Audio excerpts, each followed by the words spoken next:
green, you're green the other one.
Good afternoon and welcome to John's Remembrance.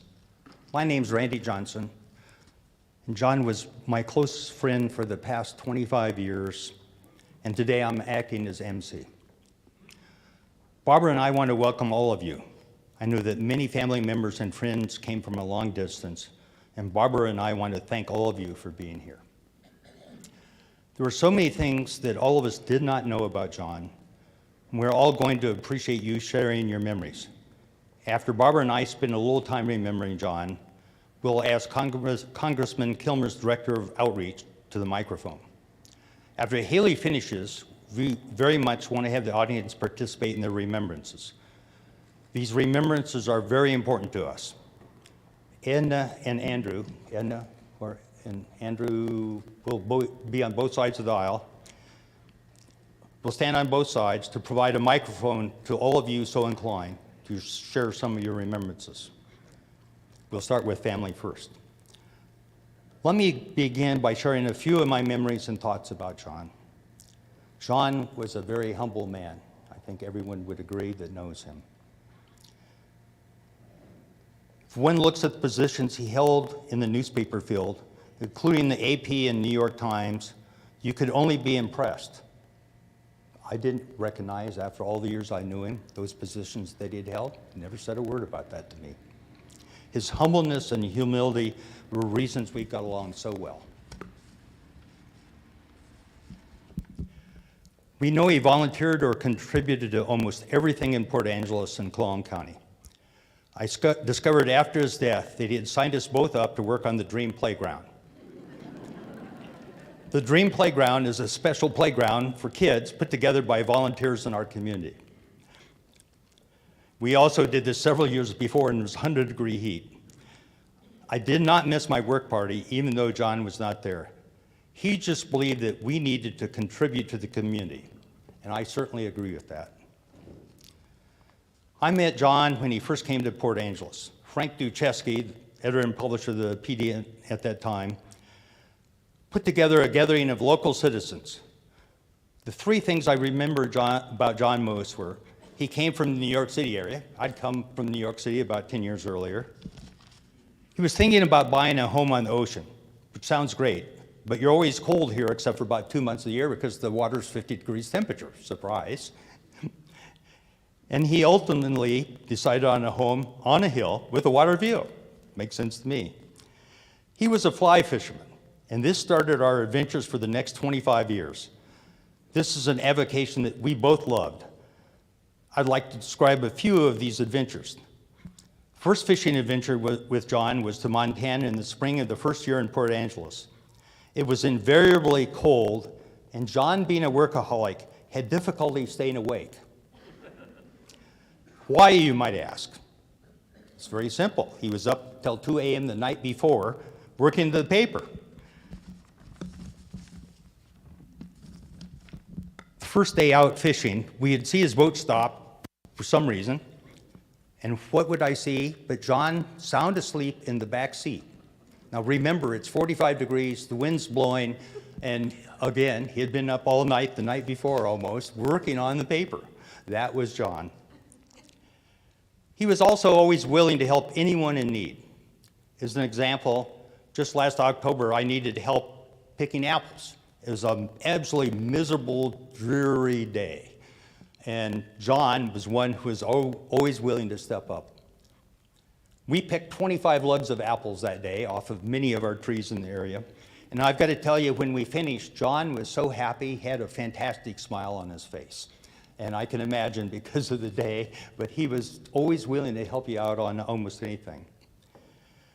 We fished many places together, including all the local rivers and many rivers in Montana. But he also convinced me that we needed to go fishing for really big trout, that means greater than 30 inches, in Alaska. That means with the grizzlies. Thank goodness the big bears typically only care about the sockeye and not us.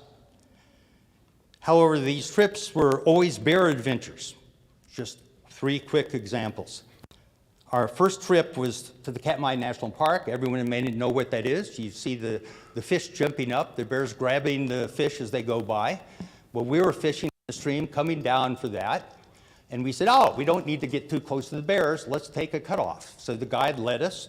And lo and behold, no sooner did we step into the side of brush on the trail than a bear about 15 feet from us popped up its head. And John and I both said, we don't need to be here much longer. So, and we, of course, scurried right out of there. Another example was when John and I were fishing on a very small river. And lo and behold, we see a mother and 2 cubs. John was back in the brush. I don't know where he was exactly. But we said, John, the guide and me, you need to get out of here. But thank goodness the mother scurried the 2 cubs, which were coming towards us, away. And again, thank goodness, we had a great fishing time, but it was exciting. And then finally, I still remember this with special of the last time we went fishing in Alaska. We had taken a raft down the river, and we got out to fly fish right on the edge of the river. And lo and behold, John comes up and grabs my arm and shakes me and said, do you see this? And I wondered what he was talking about. And I had my line out in the middle of the river. And here comes a bear floating, it's like a cartoon character almost, floating on his back, coming down the middle of the river. And lo and behold, I had never seen anything like that, A. And B, he was worried that I might hook it, because that would really be a bad, bad thing. Other things I really appreciated about John were his call to me most evenings about 6:30, when I was still in my county office, meant that it was time to go home. He was good about reminding me about that almost every day. His phrases, I'm backstopping you, or bestest. I can only think about John as the bestest. One of my favorite sayings from Thoreau was, you plant a tree for another generation. In John's case, he planted journalists for another generation. He is missed, and the bestest to you, John. Tonight, I will drink a Guinness in remembrance of you. Thank you. Barbara?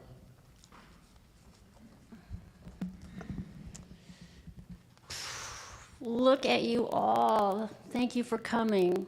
It's just wonderful to see you all. Many of you have come from afar with great effort to get here, and I'm very grateful that you've done that.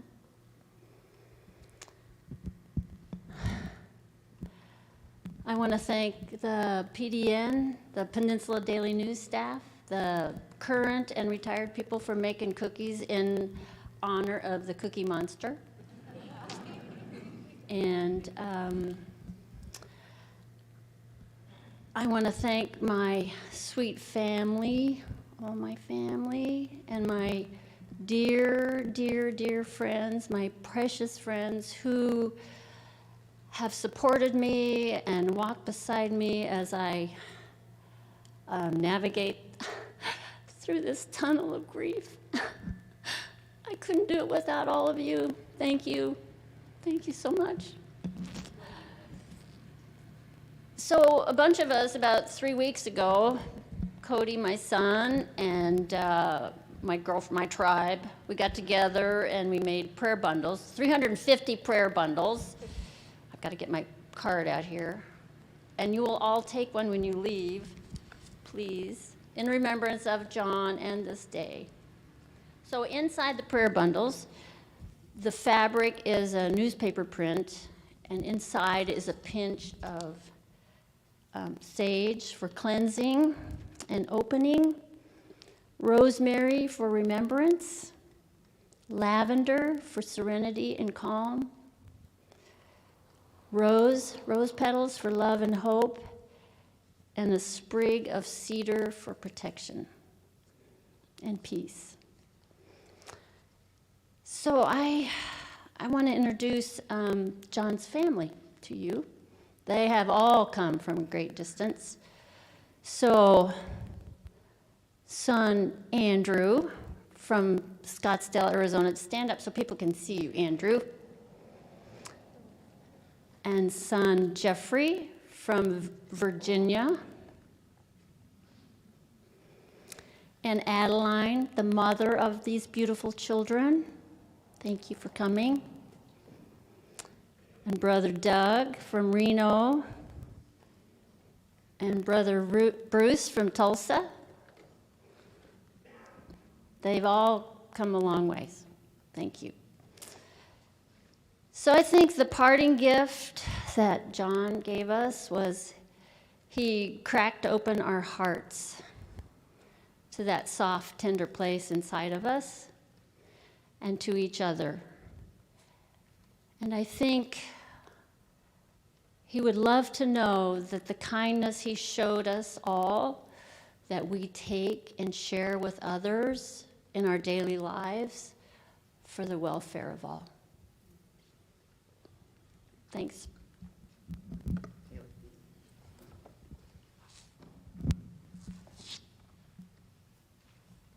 Hi, my name is Haley Shawnee. I'm the Director of Outreach for Representative Derek Kilmer. I'm going to take some of this stuff out of my hand so I don't drop it and startle all of you.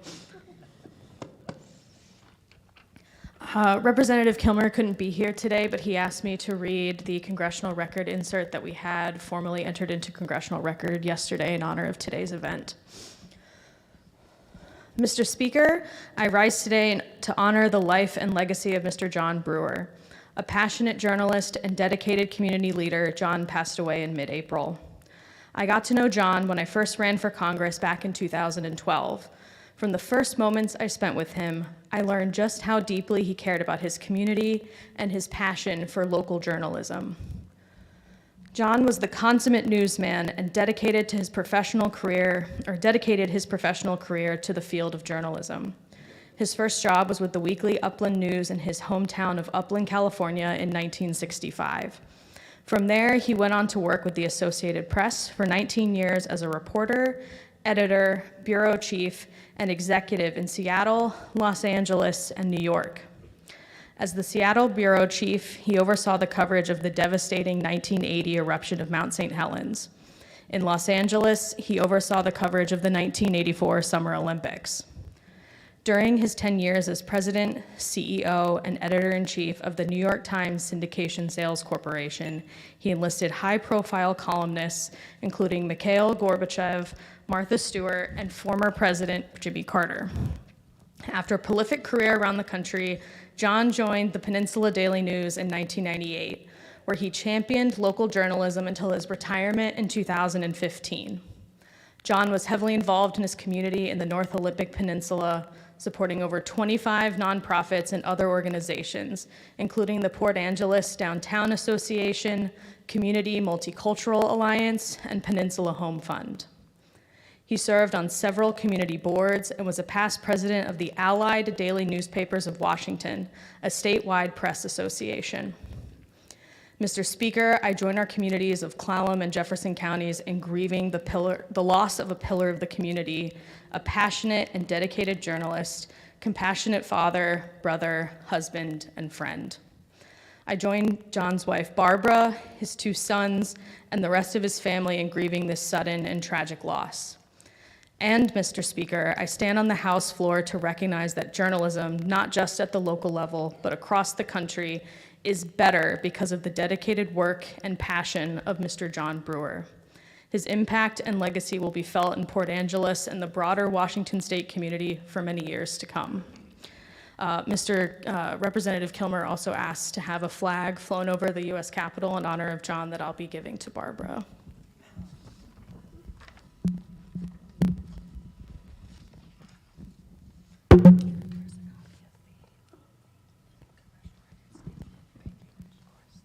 Thank you, Haley. And now the family, please.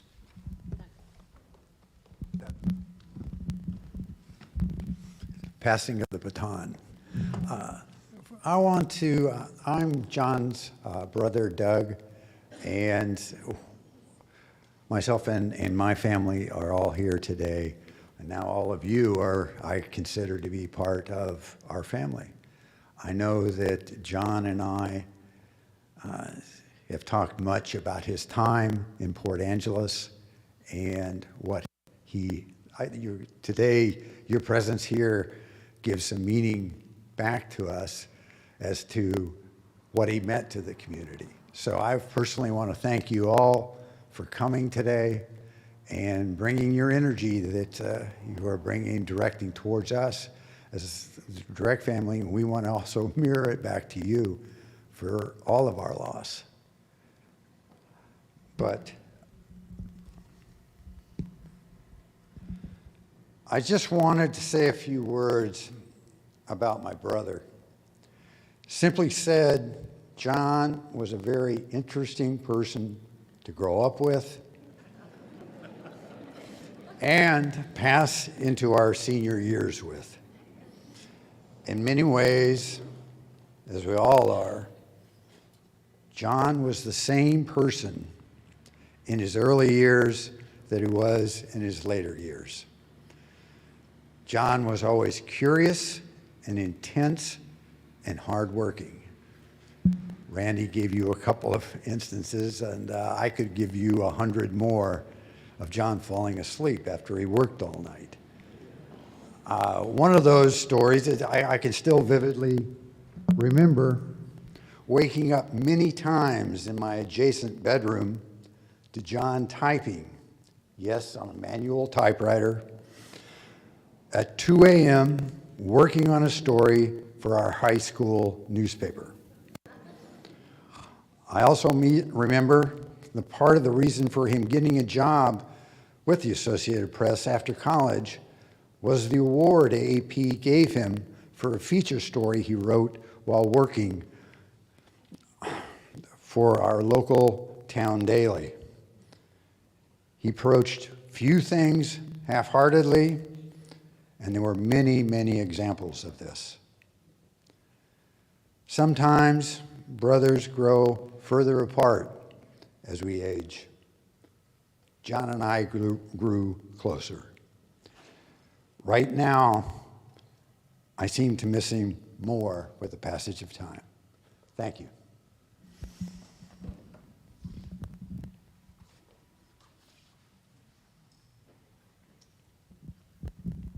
Did you want to? So, Andrew, where are you? Are we ready for Andrew and I? Yes. Andrew's over there. I'm back here. And if you'd get up and walk to us as you'd like to speak about John. Andrew, say your piece.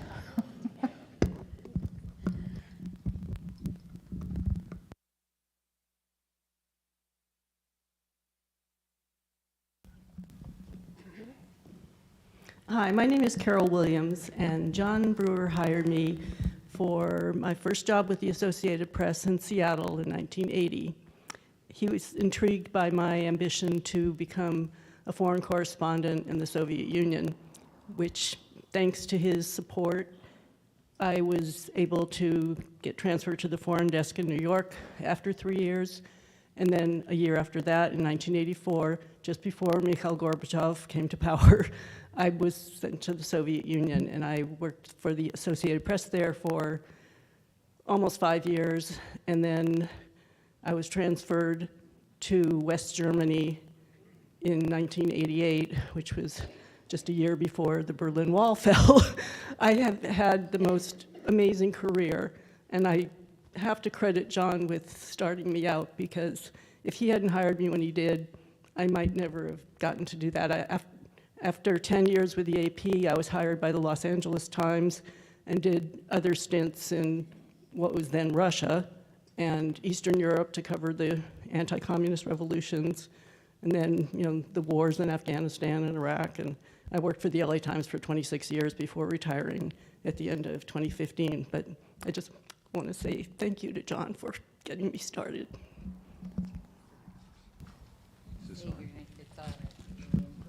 I'm John Hughes, retired editor and publisher of the Daily World at Aberdeen. I met John Brewer 50 years ago at the Ozette site when Dick Doherty was excavating an ancient Indian village that had been encapsulated in mud for eons. Winston Churchill once said of Franklin Delano Roosevelt that meeting him for the first time was like opening your first bottle of champagne, and that was John. The memories that we have of John are so indelible. Seeing Jeffrey and Jonathan, Adeline again, reminds me of an amazing night that sums up John's personality. A dear friend of ours named Ralph Langer had been fired for no good reason as editor of the Everett Herald. And John's idea was to get together the Langers, the Hugheses, a group of other people for a party at his house and watch Animal House, which I thought was entirely appropriate. He was so pleased that next morning over breakfast that the boys were learning to read, Adeline, you'll remember this, from newspaper headlines. I thought that was so appropriate. I have so many memories of this amazing human being, of all the jobs that he tried to persuade me to take that I didn't really want, some that I did want that I didn't get, and others that I did want that I got, in no small part because John was always there boosting my career and endorsing me. Another memorable moment in terms of a sort of a busman's holiday is I was an avid fan of Formula One racing. So when the Long Beach Grand Prix unfolded in Long Beach in the 1980s and John was at Long Beach, he got me a full press pass to be a stringer for the AP covering the Long Beach Grand Prix, interviewing the likes of Mario Andretti, you name it, Niki Lauda. And then afterward, a memorable night we spent at Wolfgang Puck's. There's just a myriad of people who received emails from John Brewer at 2 a.m. I don't know where this guy got his indefatigable energy, but it was so infectious and so wonderful. I guess I have to close with something that my very bright mother always said. She always said that the best thing about people who were so alive when they were alive is that when they're gone, they're still here. We love you, John. My name is Clara Anna Murray, but I went by Heather Yvonne Anderson when I worked at the paper. And I worked for Peninsula Daily News almost 4 years. I was an inserter at the Peninsula Daily News.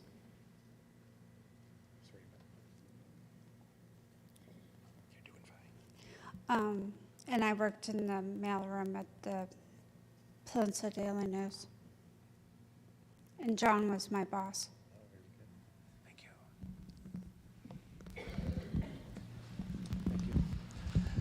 My name is Brown Maloney. I live in Sequim, and I published the Sequim Gazette from 1998 to 2011, I guess it was.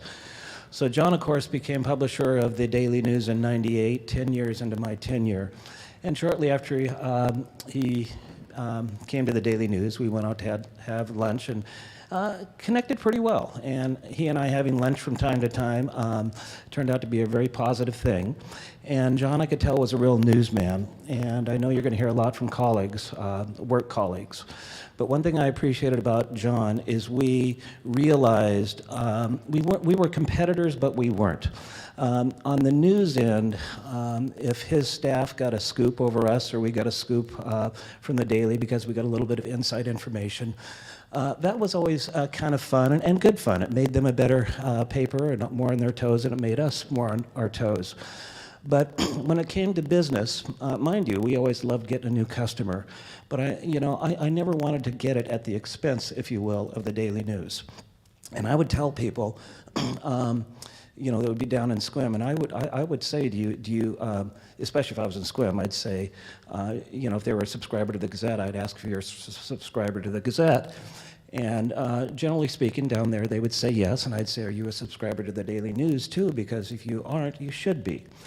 So, and I appreciated that with John. We really had that collaboration. And our competitive way about us was a really good, healthy one. And speaking of John and being so involved in the community, John Hughes, you mentioned an email. How many people here have gotten an email from John in the last year? I mean, really, this guy was so connected. And if he could pass something along or initiate a thought or an idea for the betterment of the community or an organization, by gosh, by golly, he did it. So finally, speaking of the Daily News, about 6 months ago now, maybe last last November, October, November, I'm reading the Saturday, Sunday Daily News. I usually get to it on Sunday. And I'm looking at that, and I'm in marriage license, Barbara Weiss and John Brewer. And I'm, whoa, look at that, would you? So the last time I saw John was at the EDC Gala, which was in, I think, February, March. So I see John, and I said, how's John? How's married life? Congratulations. And actually, John, he's just pretty, level. He doesn't get excited. Well, actually, it's pretty good. And so anyway, that was the last conversation I had with John. God bless you, Barbara.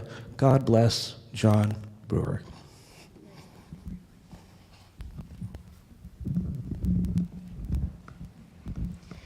My name is Dick Billy.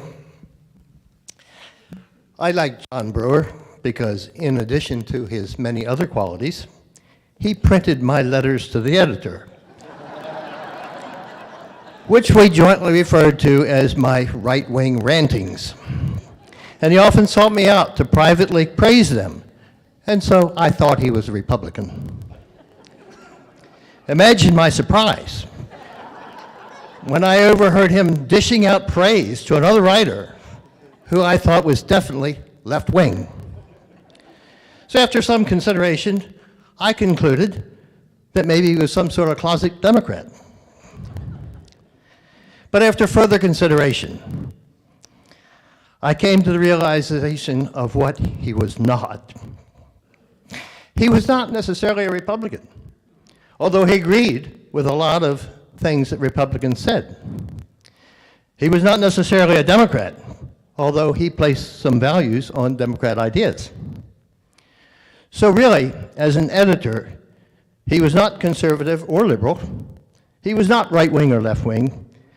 He was not a Democrat or Republican. Actually, he was not a lot of things. But what he was a newspaper man, and a damn good one.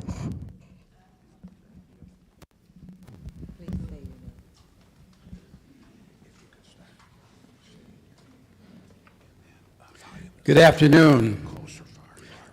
My name is Leroy Martin. I was an owner and operator of Port Angeles Ford Lincoln Mercury for 10 years, starting in 1997 to 2006. And as an owner-operator, I wanted to be involved in the advertising. So there would be many late nights when John and I would converse about the weekend ad. Sometimes at midnight, we're working on the ad for Port Angeles for Lincoln Mercury. John was a wonderful human being that I had a chance to get to know very well over the years. A lot of dinner parties, a lot of times together. John and I used to have lunch every 2 or 3 months. The last time we had lunch was April 16th, Tuesday, before he left for the fishing trip. One of the things we talked about over that lunch, he said to me, it was kind of a melancholy moment. He said, Leroy, he said, are you still in touch with your Ford Motor Company colleagues? And I shared with him the fact that 2 of my closest colleagues had just died within the last year. And his response was, I've lost 3 of my best journalism friends in the last year. And it was a really sad, melancholy moment and I felt it deeply. I felt it very, very deeply. Because like everybody in this room, we loved John, and he was close to all of us, and I considered him a very, very good friend. And quite frankly, this is going to be a very, very long farewell for me. Thank you.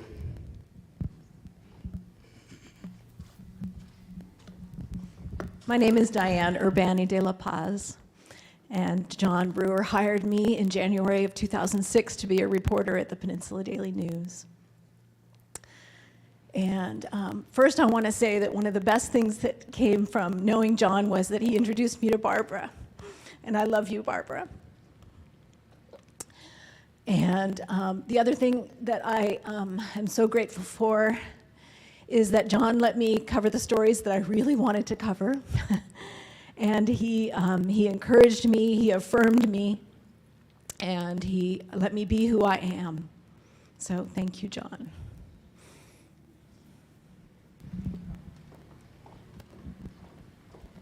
Hello, my name is Vivian Elvis Hansen, and in August of 2000, I started working at Peninsula Daily News, and like he said, are you crazy? I'm still there, 24 years later. And one of the things you did when you had your first day at the office is you would sit in his office for about an hour, and I wore a white suit. And he said, are you crazy? The press is back there. And then he said, do you know how to bake cookies? I said, I love to bake. He goes, you're going to fit in just right. I would like the family to see how many past, and I might be just one of the few present, Peninsula Daily News employees that are here today. If you would all please stand. This is how many lives he touched at work. We all love you, John Brewer, and we will all miss you.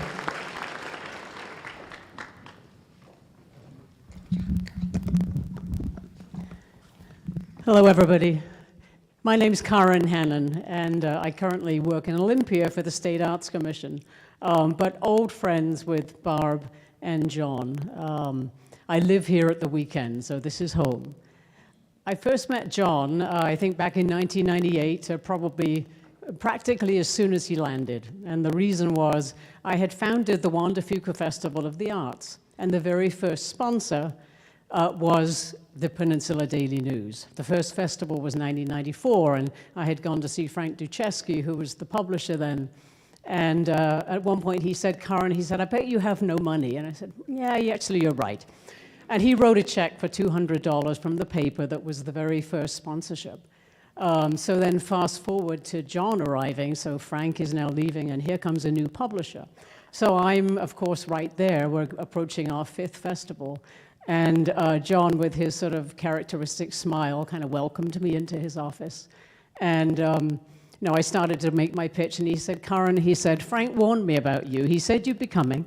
And he also warned me that we had to keep sponsoring the Juan de Fuca Festival. But he said, that's not why I'm doing it. He said, I'm doing it from my heart for the Daily News and for the community, because the festival is very much a community event, and that's who he was as a person. So every festival, I mean, I ran 7 and then moved on to other things, but every festival I'm typically there with the family, and there, of course, would be John and Barb. So he will be sorely missed on so many levels, but thank you, John. Thank you for saying yes, which was pretty much the way he rolled. Thank you.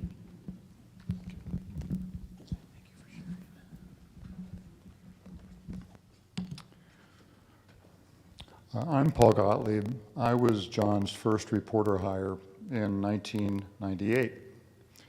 He arrived in Port Angeles earlier that year following reporting and executive leadership stints at the Associated Press and New York Times, where he enlisted the likes of Bill Gates, Jimmy Carter, and Mikhail Gorbachev to write columns.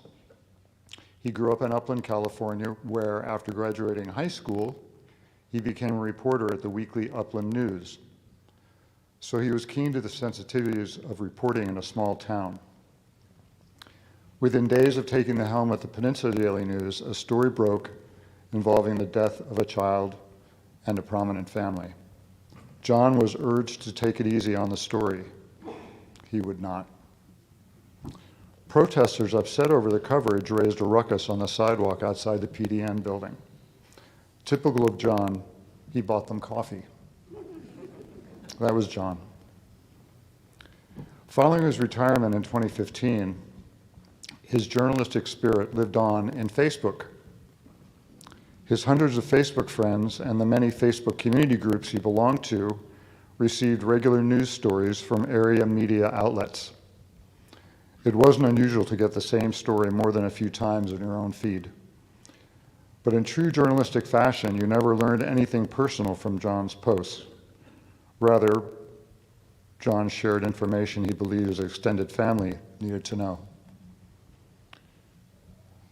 Brewer was one of the finest journalists I have ever worked with.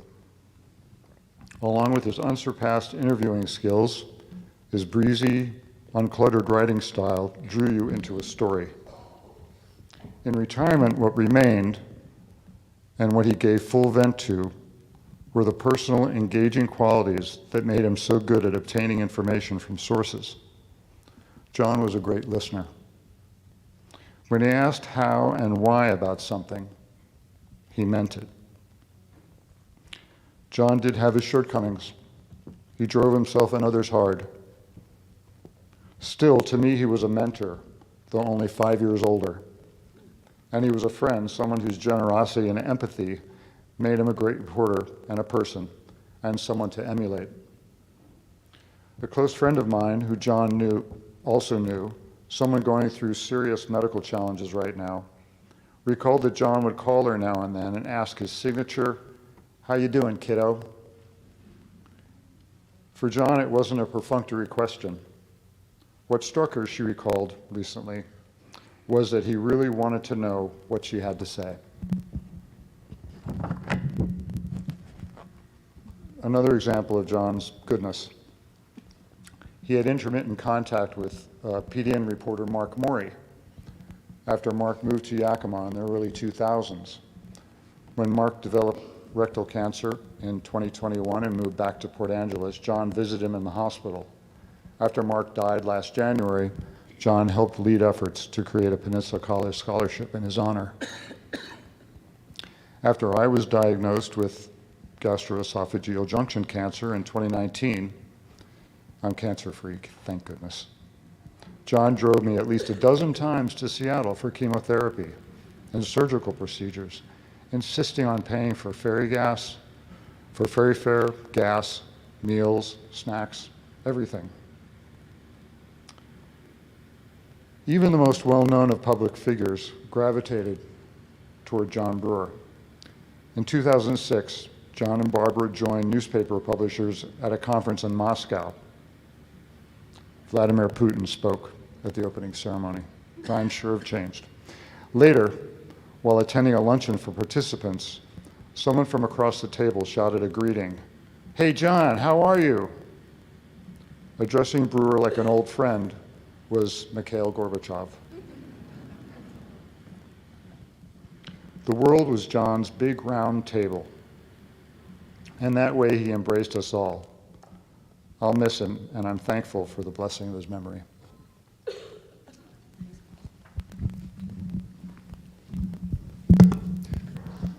Hi, my name's Matthew Rainwater. I met John in 2015 when I decided I wanted to get involved in the community, and I joined the board for Light at the Lincoln.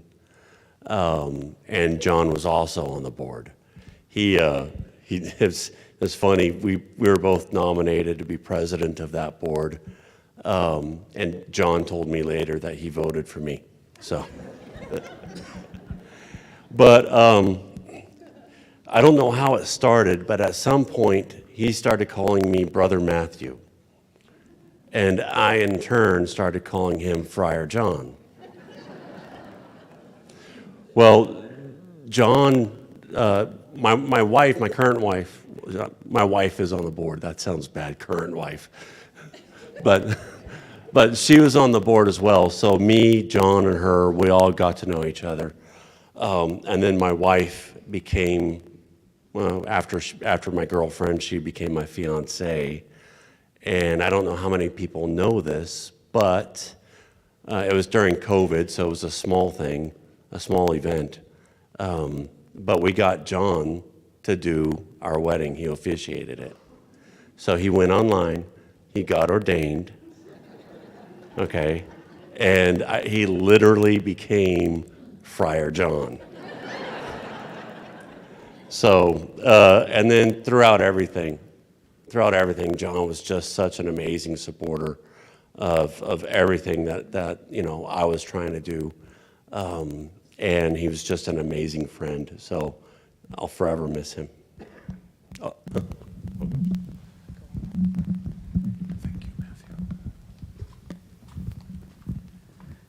My name is Dave Logan. I'm a freelance photographer for the Peninsula Daily News.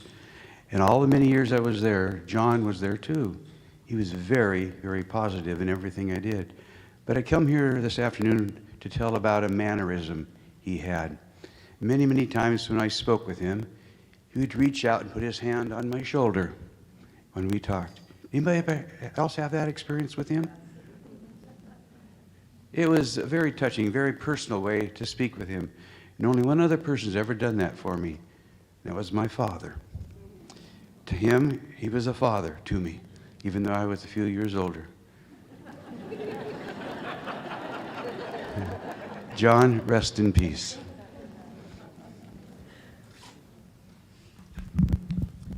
Do you want to go to Andrew's side? My name is Betsy Schultz, and I met John the first week I moved to Port Angeles in 2001 when I took over the ownership of the Tudor Inn Bed and Breakfast.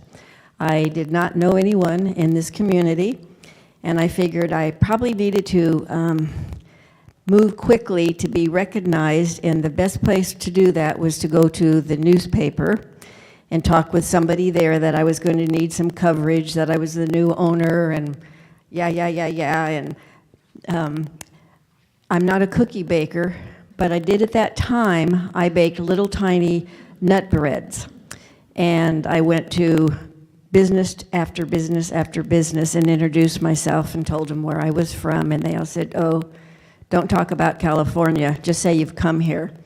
So anyway, one of those meetings is I met with John that first week, and I guess my nut bread did well. It wasn't a cookie, but it was fine. And he welcomed me to town, and he would do the best that he could to assist with being recognized and keeping the Tudor Inn ongoing. When I got back to my office, pulled up my computer, and here's a nice note from John. And as you know, he responds with asbestos. And I thought, oh, I must not have impressed him very much. He doesn't know how to spell my name. It's Betsy. Anyway, so however I was covered during that time, that was great. Tudor Inn was going. And then there came a time in 2011, and my son was killed in Afghanistan. And John was one of the first folks to come up and to the Tudor Inn and give me his big hug, and whatever he could do, he would be there. I had no idea how important at that time that would be. A man who gave even to the smallest effort. It wasn't just the ongoing donations that he made to Captain Joseph House that makes it possible for us to bring families, but he was one of the most ardent supporters of our mission for Gold Star families, and I miss him dearly, and as you all do, he's been very special in our life. We've had many conversations about veterans and Gold Star families, and he's not my brother, but I feel like I had a brother here when I moved. So, and thank you, Barb, for including me into your family, and thank you all for being here.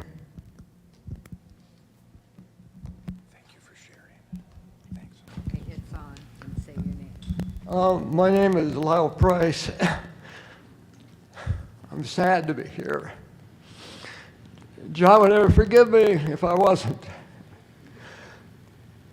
I was one of the ones that broke him in at Associated Press in 1969, or 70 it might have been, when he started.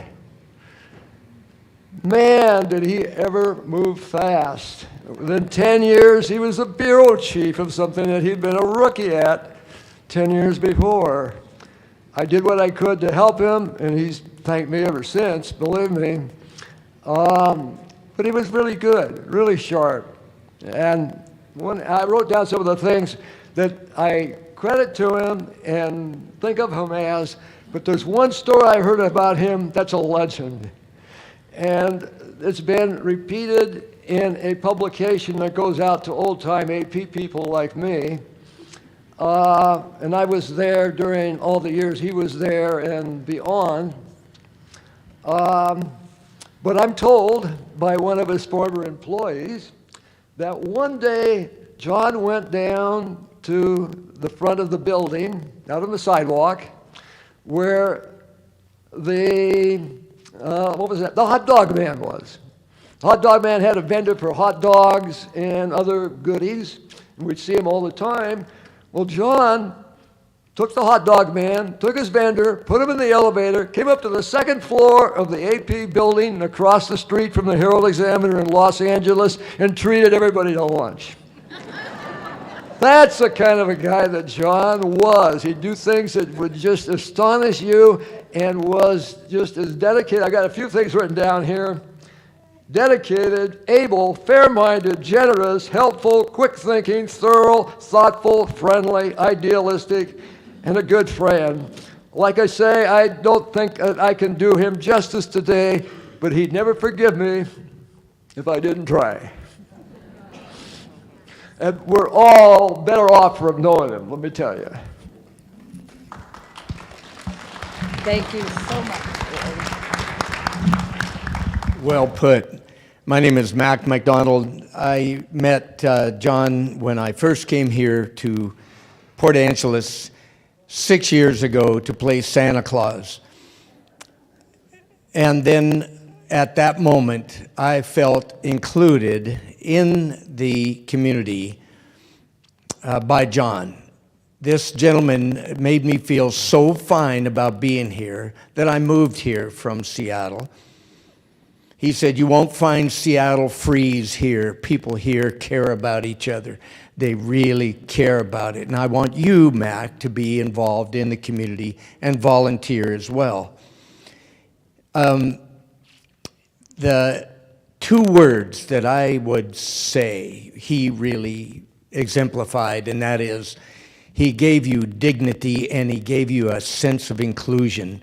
And no finer words could ever be felt by somebody. And I want you all to be thinking along these lines, because when we come to these a program like this, we all obviously want to extol the virtues of an individual who has impacted us as he has. But it's what we take back from this that we really want to think about when we walk through that door. One of the greatest joys I've had being here, and that is that every couple of months, he and I would have coffee together. And we just talk about entertainment, because I had been in the entertainment industry, and we talked about movies, we talked about television programs, and so forth. And again, every single time I left him, I felt better about myself. And the key is, what do we now take from something like this? What do we learn? And I want you to indulge me by just saying this little thing about, imagine with me as if I had passed on, that I passed away as well. I dreamt that I had passed away. And I went to heaven, and there's St. Peter. He's up there, and he says, "Hi, Mac." And I said, "Hi, Pete." See, we're on a first-name basis when you get up there. I said, "Hi, Pete." He says, "Mac, you're almost in heaven. You're not quite there yet. You see, you have to climb this ladder. And when you climb this ladder, then you'll be in heaven. But you see this chalkboard that's also right next to the ladder." So he said, "So I want you to do this. I want you to take this big piece of chalk that he gave me." And he says, "And I want you to write down those things that you've done in your life as you climb the ladder, I want you to just write down those things where you've helped somebody, where you've given them some knowledge of their power so that they went on, as we've heard today, to become greater, where you have maybe made somebody feel good about being on the planet. So I want you to just write that down. So I started climbing the ladder. And I said, well, I helped so-and-so do this once, and then I climbed the ladder a little more, and I said, well, I volunteered for this organization once, and then I climbed a little further, and I said, well, I guess I did this, and all of a sudden I see John, and he's coming back down. And I said, John, God, good to see you, man. He says, Mac, great to see you too. But I said, listen, you're going the wrong way. You're supposed to be going up. He says, well, I know I am, but I'm not going the wrong way. I'm just coming down for more chalk.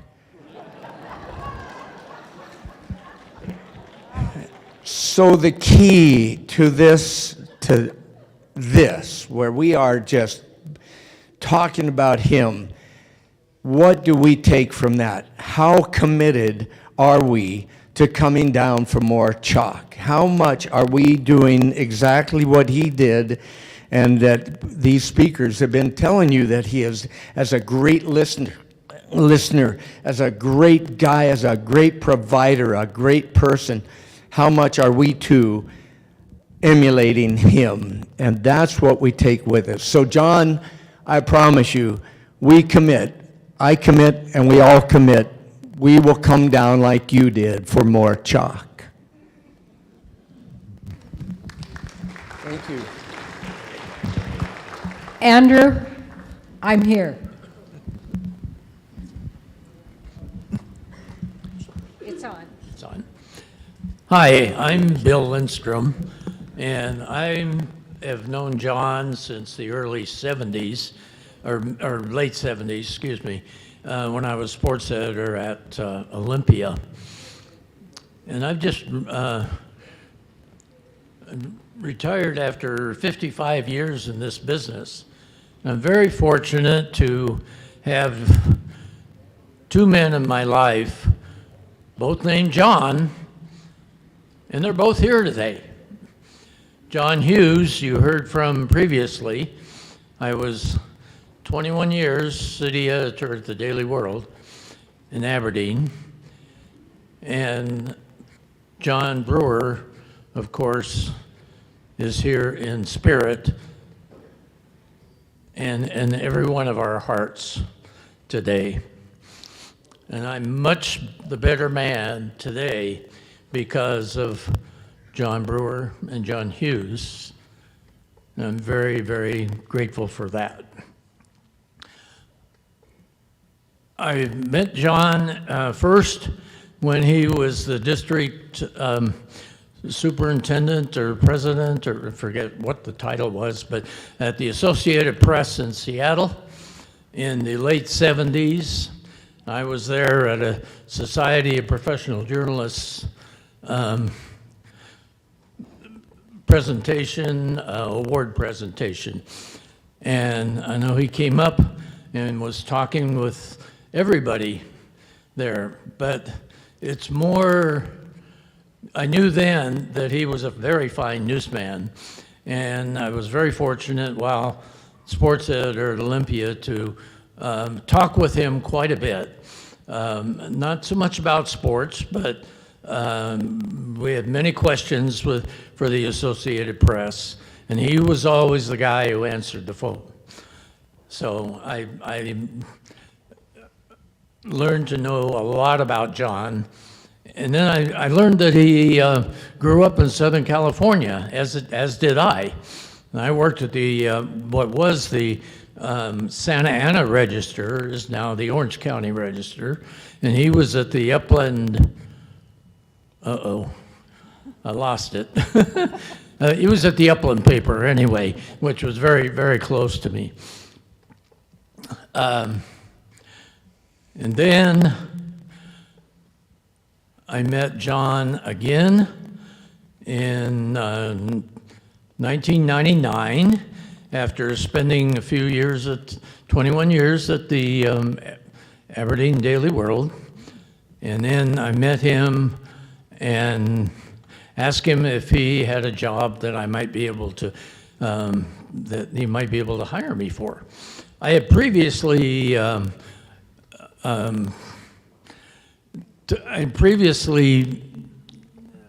I'm losing words here, just a minute. I'd interviewed for the position as editor, and I didn't get that. And I went somewhere else, but then that didn't last very long because they came in and cleaned house and I was out of a job. Well, I called John and I ended up, he hired me in 1999 to be his local news editor. And I was very fortunate to work 2 years with him before leaving at that point. Met some of the people here today, worked with some of the people, and then in 2018, I was in the office at the PDN, and I was doing a book signing for a book that I had written, and John Brewer came out and said, I got a guy in the back room here that I think you should go talk to. At that point, I didn't know exactly what he was talking about, but you heard from him too. That's Brown Maloney, and Brown commissioned me to write Straight Press. And I was very fortunate to be able to do that, but it would have not been possible without the editing and publishing of John Brewer and his attention to detail, and that we were able to do that. So I was very fortunate to that. We, family, have become friends. My partner Sandy and I and Barb and John, we've had dinner, breakfast. We actually had lunch at what I call the John Brewer Memorial Restaurant, the Chestnut Cottage today. And just really enjoyed that. And I think John was much more than just a boss. He was a mentor. He was a friend. I'm very glad to have been having a part in my life as well. Bestest, John. We love you. Thank you. Hi, my name is Captain Crystal, and John was to me, he could see things in me and around me that I couldn't see. You ever have someone who just knew things about you and knew what potential you had? That was John. I came here in 2012 with my hot air balloons, 2 dogs, 3 cats, and at the time, not knowing where I was going to go with my life, and John promoted me and my nonprofit and everything I did, to the point where the times he saw that things were really tight, he said, I'm going to get a hot air balloon ride from you one of these days. Although he wasn't really interested in going up in the air. And he ended up finally, I think it took him 2 years to get the nerve to do it, and said, this is the year. And got on that balloon just to support me, and obviously to give joy. But the whole thing was, he wasn't thinking about what he needed, he was seeing what I also needed. Kind-hearted, charitable, amazing. Everything I've done in this community, John helped me get there. And I think a lot of us can say the same thing. He was that little kick in my booty, say, you know, there's so much more to you, and this community is there for you. So I love him a lot. Thank you.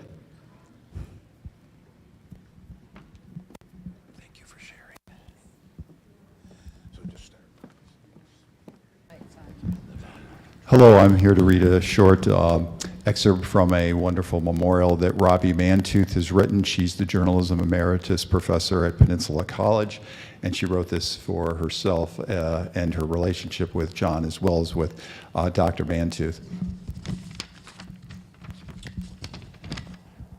John loved journalism, but he loved the community we've adopted because of its natural assets. so intensely that he devoted many hours each week to handling the technical aspects on the Friends of Enos Creek Facebook page about a stream all of us love and how we can protect habitat for fish and other wildlife. I'd usually write a draft article, often prompted by a suggestion from John, Jim, or others for the Friends of Enos Creek Facebook page. He gave more time to setting up virtual opportunities to meet with the State Department of Ecology team, developing plans for cleaning up and restoring salmon and steelhead habitat affected by operations at the former Rainier Mill. John should get credit for helping the Port Angeles Garden Club as well grow its version of the Streamfest Jim and I hosted for a dozen years. He helped it outgrow the entry area at Peninsula College, which hosted its new version. The Friends of Enos Creek activities we set up for the next Forever Streamfest event, September 21st in the City Park just north of Field Hall, will be dedicated to John. And I also have to say,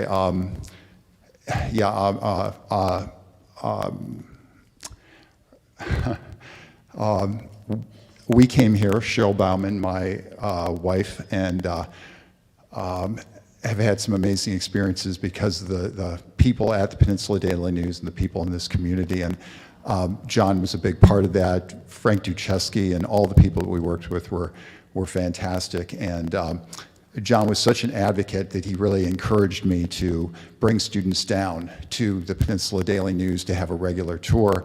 And he would guide that along with former managing editor Rex Wilson, and certainly Leah Leach was involved with that, as well as all the staff members there.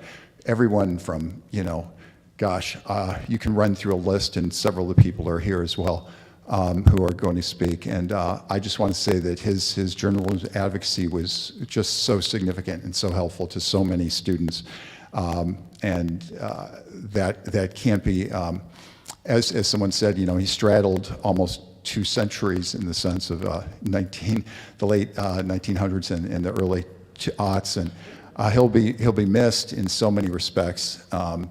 And I also think that I always enjoyed whenever we had these conversations at the office, he'd finish by calling me a punk, and that made perfect sense to me, and it would make sense to quite a few people. And I thought, when we talked, we ran across each other at the legislative meetings down in Olympia with the Allied Daily Press and the Washington Newspaper Publishers Association. And he was always very quick to be willing to critique the campus student newspaper and make it better all the time. Thank you.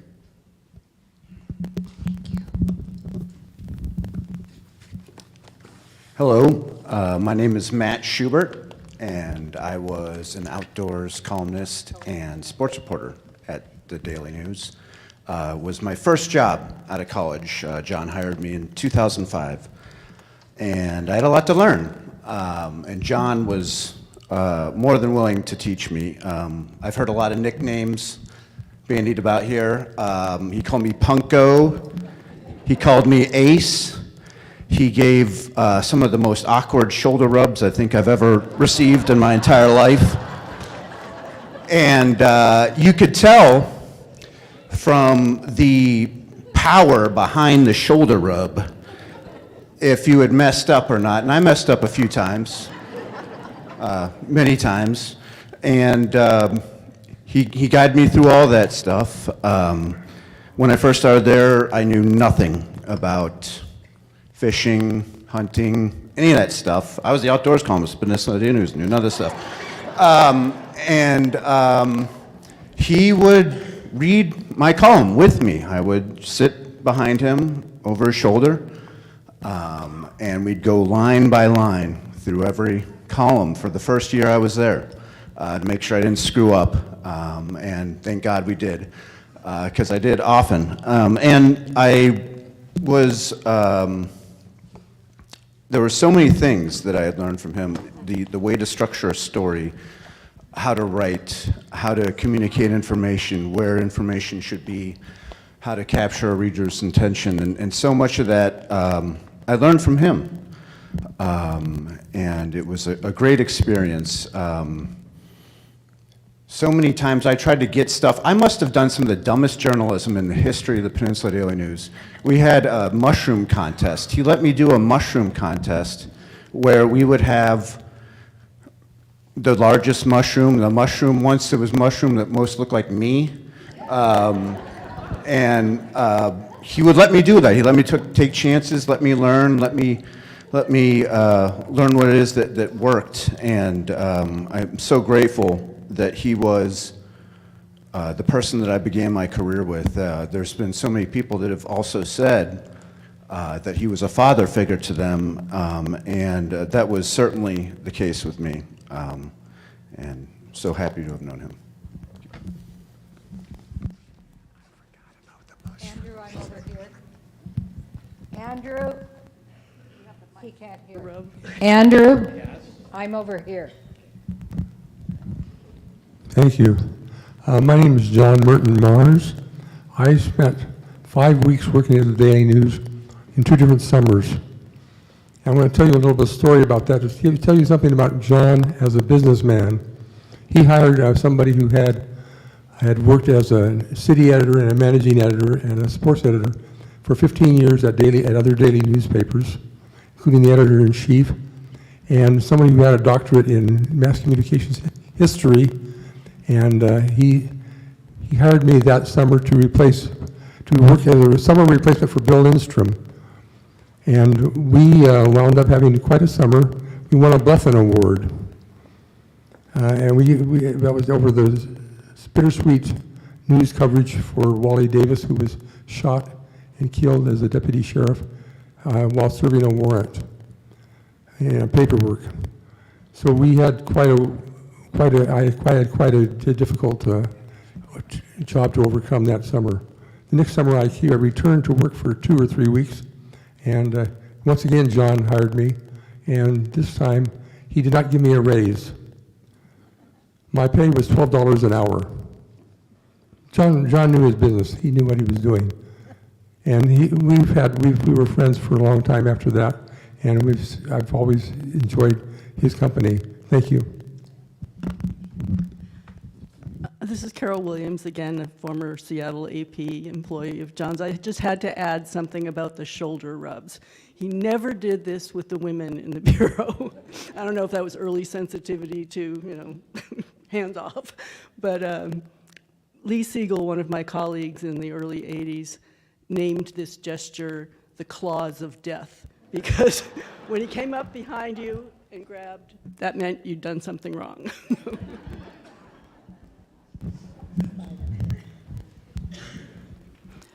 I'm Leah Leach, the retired executive editor at the PDN. John Brewer hired me about 18 years ago as a managing editor at that point. And I hadn't been there very long, but this was one day we were both there about 1 a.m. working on next day's paper. That wasn't really that odd since our last deadline was it. I need you up there. Can't hear me? What do I need to repeat? Anyway, this is the anecdote. We were both there at 1 a.m. The last deadline had been 11 p.m., but we were both the only ones still working. And he came out of his office, hands on his hips, and told me, "You can't be here longer than I am." John was, he was a demanding boss, and I did get one of those shoulder rubs. He was a wise mentor, and he was a very good friend who I miss. Everyone I've spoken to has a story about his kindness, some act of kindness he did for anyone. And I know a lot of people will miss him.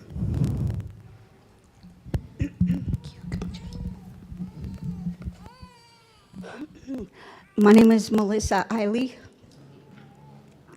John didn't hire me, but Rex Wilson did. And I worked at the newspaper with them for probably about 8 years. When I met John, it was my first day at the newspaper, and I was whizzing around doing a bunch of things. And the first thing he said to me was, "How did you get this job?" And I froze. I wasn't sure what to say, so I just looked at him and I said, well, I beat up on Rex Wilson. And that was the beginning of a wonderful friendship. John had a wonderful sense of humor. He had a wicked sense of humor. And I want to start with thanking his brothers and his sons and his family for sharing him with us. Thank you very much. John had to be involved in every part of the newspaper, all of it, from the printing to it going out the door. And he wanted to be involved in all of the community. He was afraid he was going to miss out on something. And I think those 2 o'clock nights made him a little corny sometimes, because he worked on the rants and raves for the newspaper. And there was somebody, well, I don't want to say gentleman, I don't know who it was. Somebody complained about the newspaper to the newspaper. And the nature of their complaint was, you need to edit better because there's misspellings and you print things twice. So John printed that complaint twice.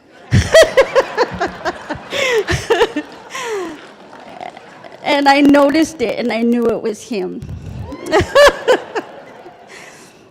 I learned a great deal of lessons from John. He was incredibly loyal. He was so loyal. He was such a good friend. He helped me move. If you can believe that, that's the true testament of a friend. He shared with me about his trip to Italy after he retired, how he didn't want to be there for a week or two, so he went for a month.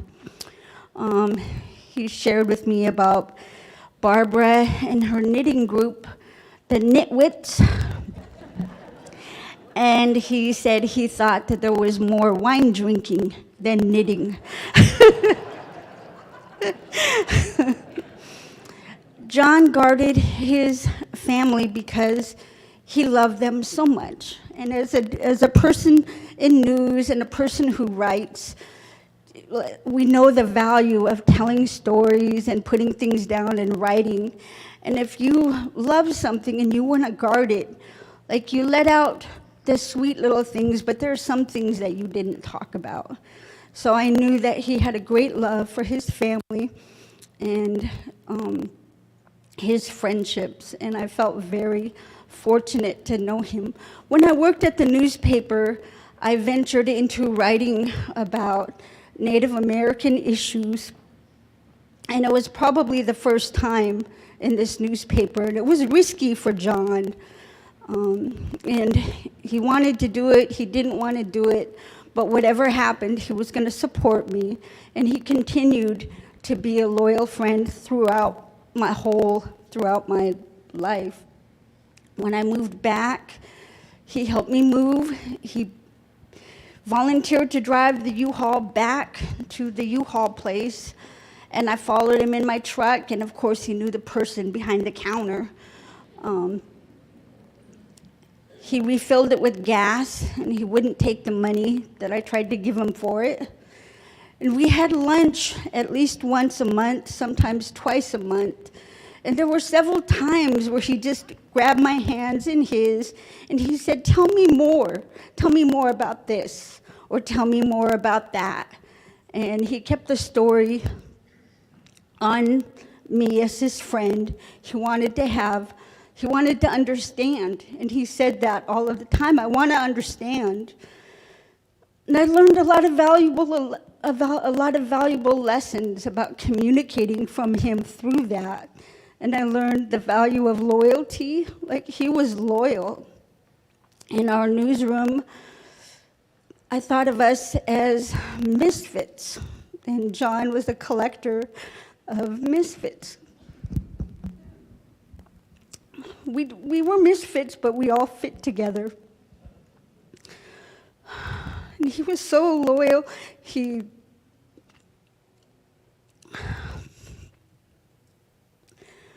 couldn't dream of losing an employee. There wasn't anything that he wouldn't do for somebody that worked with him.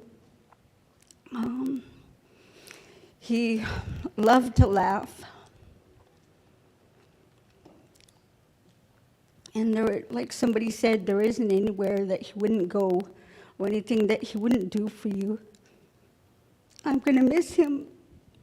It's funny how, like, somebody takes up, like, a lot of room in your life, and you don't even know it until they're gone. And then when they're gone, like, there's this big space that you know there isn't anybody who could fill that again. But I think with this new group of people in this very fitting circle, I know that I'm brave enough to continue going on.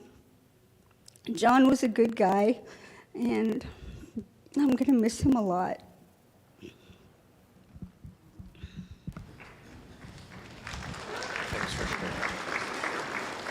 Here you go. Okay, does it just work like that? I'm Debbie Apple, and I was adopted by the PDN family in '99.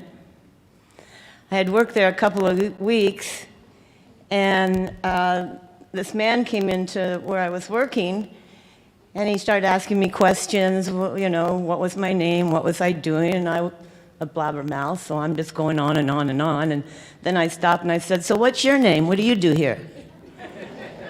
Well, I'm John Brewer. I'm the editor and the publisher. So we always had a good laugh over that. But about February, I saw a picture of him in the paper, and my sixth sense, I got really worried about him. And so I sent him a message, and I said, I think there's something wrong.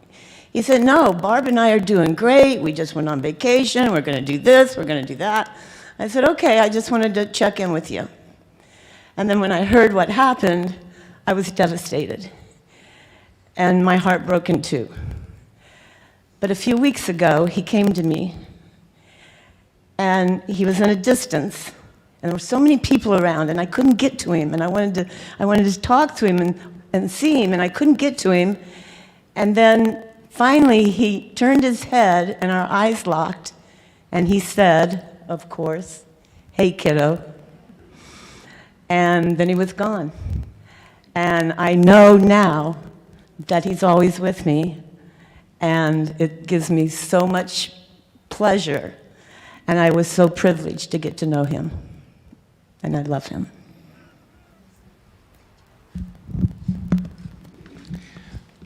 My name is Richard Stevens.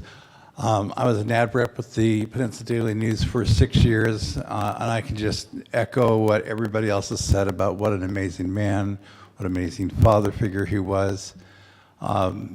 John made me very proud to be part of the newspaper business, and people don't think of advertising with all the journalistic parts. But even though there was a firewall between advertising department and the newsroom, John as publisher easily straddled both. He knew all of our clients. He would come back and he would ask about them, knew them all by name and their families and their situations, and was always wanting to know, how's this person doing? How's that person doing? I had met John before. I started at the paper through his work with the Downtown Association. John was, as everybody here knows, a relentless community booster. And at the time, new to Port Angeles, I thought, oh, John's the local kingmaker. And he's like, moving silently to, make sure we get the right, city councils.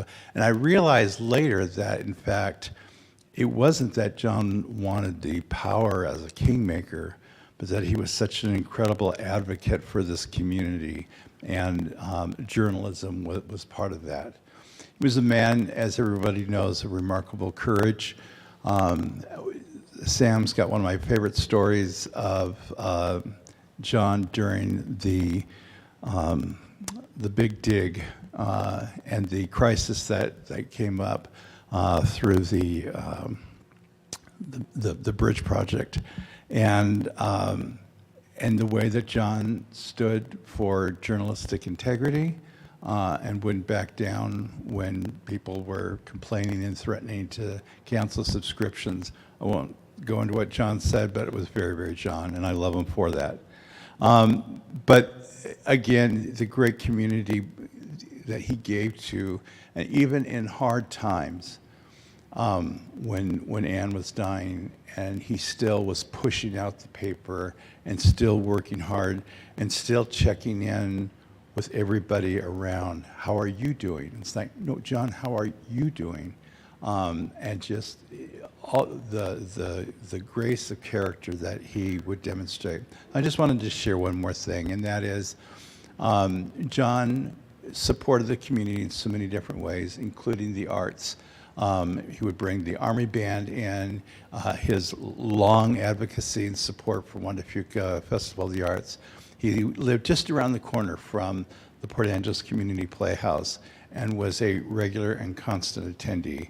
And Barbara and I would get emails about, loved the last show, you were so funny, what are you doing, kiddo, in your next production, and so forth. And there have been times when we have applied for grants and they want to get recommendations from the community, and we would ask John, would you write a letter on our behalf?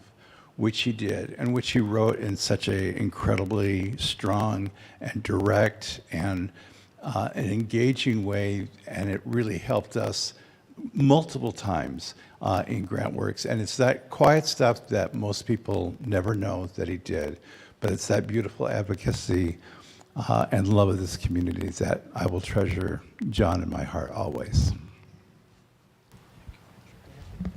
No, it's good. Hi, I'm Bobby Kreider, and I was John's hairdresser for, well, he had black hair when I first started. And I met him through the Ducheskis. They were great friends of mine. And Joanne had told me that she gave him my phone number and that he didn't call me and ask me for a haircut appointment, which I did. And then I was down there. I happened to be one of the protesters that were down, and he was giving coffee to. And when he came in, I'm just going, oh, this might be awkward.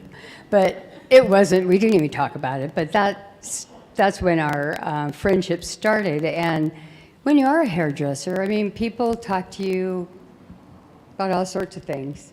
And John, I never heard him say a bad word about anybody. Not a bad word. A teeny tiny bad word about one person, but I'm not going to talk about it right now, but we'll call it a political figure. But John was, I mean, I'm going to miss just hearing that, hey kiddo, and then he wanted to know what's going on. What's going on? What's going on in the town? Anything you heard about? He wanted to know what the average Joe wanted to, because there are things that was bothering them about town. Excuse me. And it was just really pleasurable. And that was, 40 years? Long time. And I had another friend that I've lost this year, Orville Campbell, and those two men were two gentlemen. I mean, just absolute gentlemen. I never heard him say anything bad about anyone. They never were inappropriate. They never were like putting on the hustle. I mean, now you look at me, I was young once. And then they just were kind, good men, and they were interested in everybody. I'm going to miss him. I'm really going to miss him. But there was one thing that really makes all this easier, too, is just before he came in for his haircut, just before he went on his trip, and he was so excited. He was so excited that he had made it through that surgery. He felt strong. He was going to get to go with his best buddy, and he just was like a little kid. He was thrilled. When I found out what happened, my heart did break. I didn't even want to believe it. But then I thought about it and just went, I much would have rather had it seen this way than him not get through that surgery or not be able to get up and go with his friends one last time. Anyway, everything that you guys have said about John, I haven't heard one thing I wouldn't totally agree with. He was one of the best men I've ever known.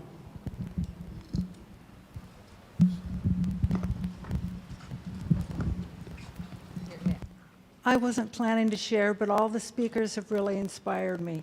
My name is Jess Schumacher, and I live in Port Townsend. And I believe I met John at, well, I knew who he was because I've been an avid reader of the Peninsula Daily News since the mid-90s. And I met John, I believe, at Concerts on the Dock when he introduced the band for the evening over in Port Townsend for the time that, or during that time when the sponsorship from the PDN, he would introduce them. And so I probably introduced myself because I recognized him. But he also recognized my name because back in those days, I was writing letters to the editor. So it was really sweet that he remembered me. And so at one point, I get a phone call from John. And I'm kind of wondering what he's calling me about. And he says, well, I just wanted to let you know that Barbara's going to be late. And I'm like, Barbara? Who? Barbara? What are you talking about? Barbara. Barb Wise. I'm like, what? I didn't know they were dating, and he is the one that delivered the news to me, not Barb. So the mischievous side of John was shining brightly. It was hilarious. So after my husband died, I was dating a journalist, and we went to a gathering here in Port Angeles.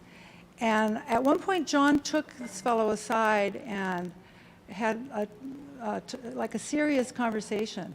So I later asked my date, what was John telling you? What was he saying? He said, I'd better be good to you or he would break my legs. Randy mentioned, and a number of you have mentioned, this bestest salutation, which I found odd. One of the connections John and I had was that my father was in the newspaper business as a typesetter and ran a linotype. This is back in the olden days. So John and I had a lot of fun talking about how things have changed in the business and so forth. But I was surprised when I get notes and emails from John once in a while, and he would always sign it bestest, and I thought that was an odd and unusual salutation for a journalist. I didn't really realize it was a true word. It's an informal usage. But that too showed his playful side by using that salutation. So John, bestest, we love you and we miss you.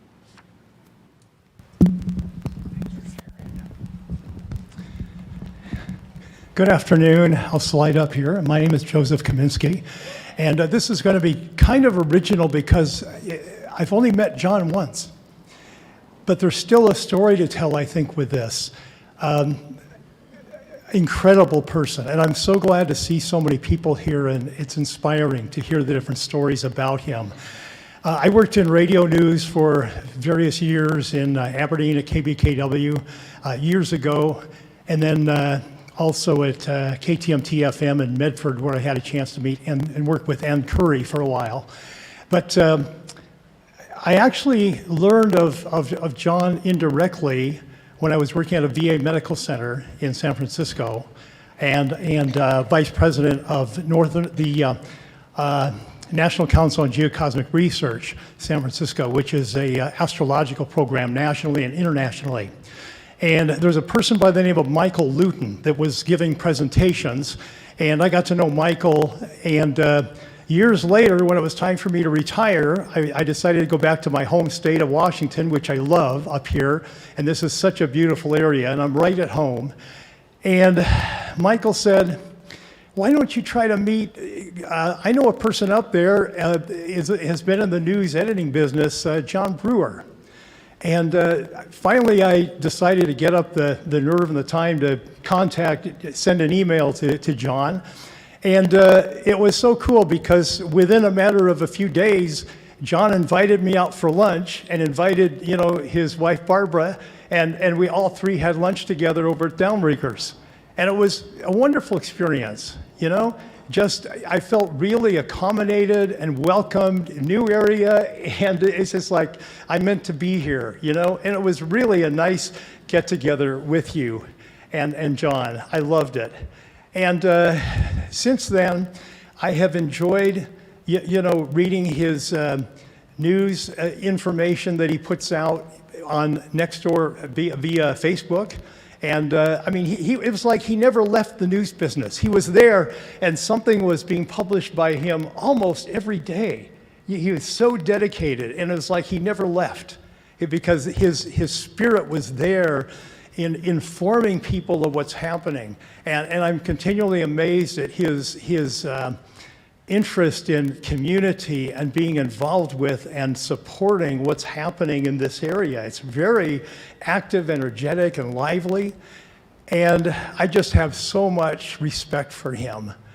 Just incredible. What an incredible person. And within the last few weeks before he passed, and it was a shock because I heard it on KSQM with Ed Evans, and suddenly, I had been thinking of contacting John about getting together for a lunch get-together sometime again, because it's been a while, and life is busy. We're all busy, But, when I learned of that, it was too late, But my thoughts were with you, and if you ever would like to go to lunch, please let me know, and I hope you receive my card in the mail.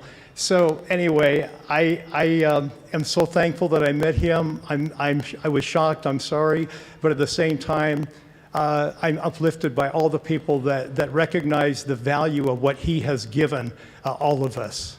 Thank you, and bestest.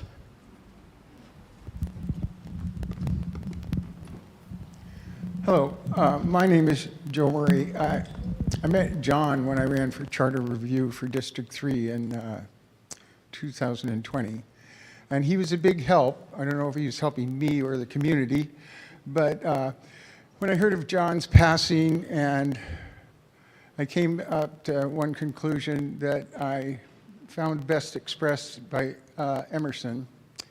It's in his poem called Success.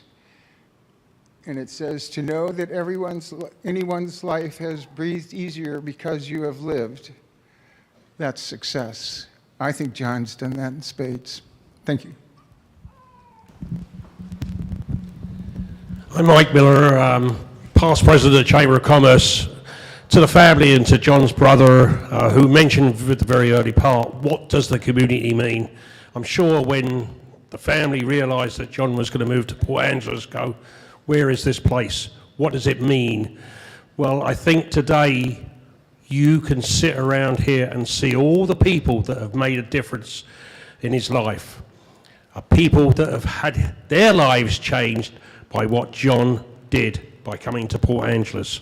He's a very important person, but not just important in a lot of ways with the people that worked with, but today you've got city manager here, you have commissioners here, you have senators here, you have representatives here. Most of all, you have a number of presidents of the Chamber of Commerce here today, and each one of us has all been touched by John. We've sat in his office, we've been with John, so John means a lot to us, really, really does.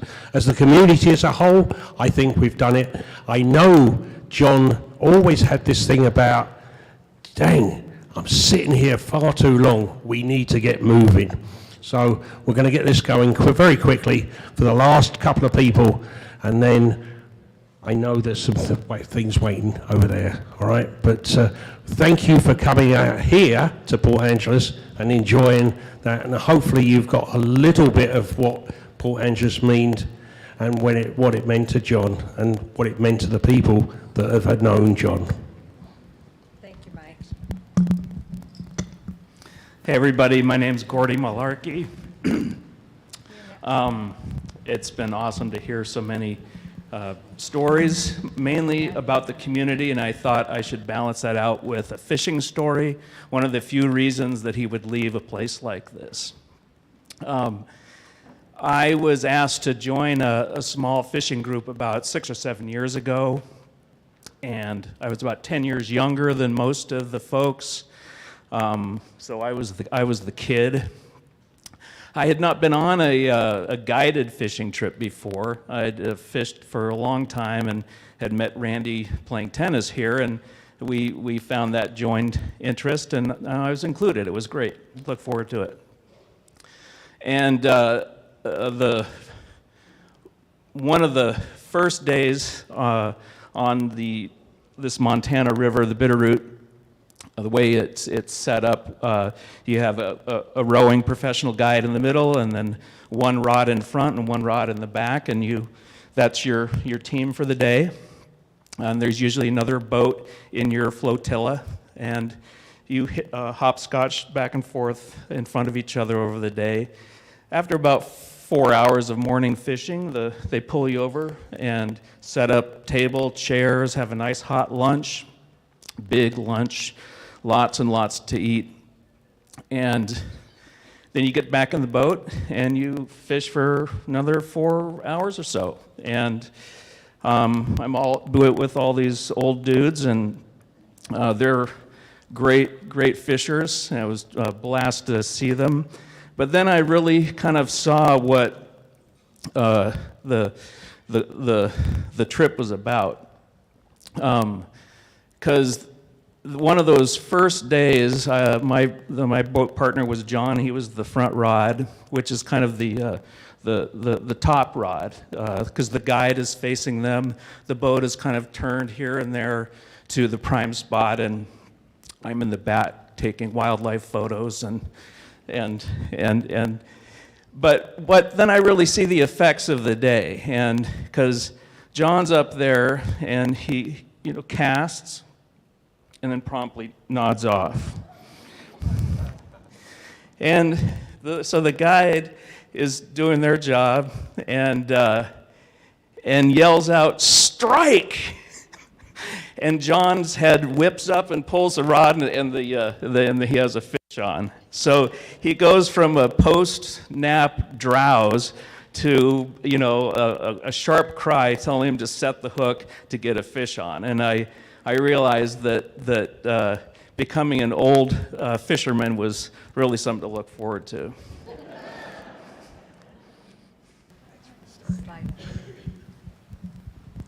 Good afternoon. My name is Greg Madsen, Ace Greg. And I was somewhat enlightened today to find out that I'm not the only ace in the world. One thing I delighted in John is he loved arguing untenable positions, as do I.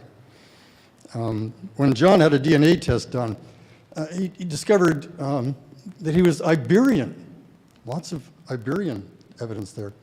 And I maintained that his relatives were on aboard the Spanish Inquisition, the Spanish Armada, and that they had swum to shore. And I would argue this, I would bring evidence of all sorts, and it was a running gag with us. My running gag with him, of course, was his flying saucers. I would bring every evidence I could to him that in fact they did exist, and he would agree and store it. I gave him first editions of books on the flying saucers. He read every one of them and reviewed each one of them with me. John had what I would call a blue pencil mind, right to the heart of things. He could see the heart of a story, what was wrong with the story, and with devastating effect, I experienced that. Bestus, John, bestus. Hi, my name is Jeff Bowman, and I think I just amount to a member of the community that John was amongst for so many years. I met him early in his time here with Frank Jacheski. I was involved in one or another community activity, and it was striking to see the transition in something like an important local community newspaper. And not being a journalist, having gotten a nickname from him, although I think he did call me Kiddo once or twice along the way. I'm here to acknowledge and thank him and the journalists and the family that produced him for the community leadership and insight and wisdom and motivation that he represented over the years. I had the fortune of being involved in the Elwha River Restoration Project, the Sowetson Project. I spent some time on the Olympic Discovery Trail, things relating to our performing arts. And in all of those things, one way or another, if not in multiple ways, John saw their importance, saw their value, saw an ability to, even within a neutral journalistic world, help us all progress through them. And so, colleagues, family, friends, thank you for the gift that you gave us all here in Port Angeles for so long. Andrew, Paul has a message from somebody. Thank you. Yeah, I just wanted to impart a thought from a former colleague at the PDN, just a few lines about that sort of speak to how nurturing John was, reflective of what a lot of people have said already. Bonnie Meehan, she used to be the business manager at the PDN in the early 2000s. So Bonnie just wrote me and said that John was like a big brother to me. He taught me how to be confident in what I knew when I doubted myself, and how to rise above the petty issues at work and always find the bigger picture. When I was troubled, he always knew it and tried to help me make sense of things. I loved him very much. Thank you. Thanks. And then Aaron from the PDN is going to kind of wrap it up. Hello, everyone. My name is Erin Kennedy, and I have the honor of being the publisher of the Peninsula Daily News, the Sequim Gazette, and Forks Forum. When I came into this role last August, a dear friend of mine, Brown Maloney, said to me, you need to meet somebody, and that is John Brewer. In Brown's words, he said, it will be time well spent for you, Erin. John and I had lunch at Downriggers, another place that he called home for his lunches, and we became fast friends. I know many of you knew him for 20, 30, 40, 50 years. I knew him for about the last 20 minutes. And I find it very interesting when I hear the stories here today, because I know that he changed the trajectory of all of our lives just by meeting him and spending time with him.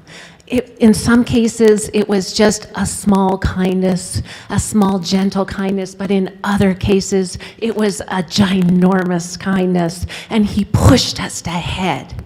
And I will say, some of you had those feelings across the shoulders, of John behind you, and since he passed, I have wondered what this is behind me. It's John Brewer. And I feel his hands on my shoulders. I feel his legacy as it continues. And I want to say thank you, Barb. Thank you, John's family, for sharing him with us. And we will continue our good works in the community.